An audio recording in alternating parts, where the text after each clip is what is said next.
తిరుమల చైర్మన్‌గా ఉన్న బిఆర్ నాయుడు గారి వీడియోలు బయటకొచ్చాయి. ఆయన మీద చాలా కథనాలు వస్తా ఉన్నాయి. ఈ వ్యవహారం చూసిన తర్వాత మీకేమనిపిస్తా ఉంది?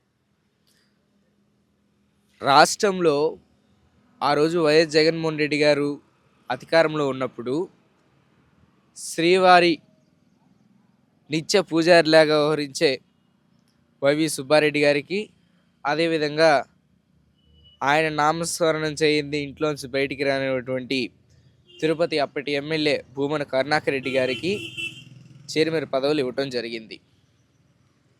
అయితే భూమన కరుణాకర్ రెడ్డి గారి మీద, వైవి సుబ్బారెడ్డి గారి మీద ఆనాడు ప్రతిపక్ష తెలుగుదేశం పార్టీ అనేక విమర్శలు చేసినటువంటి పరిస్థితి.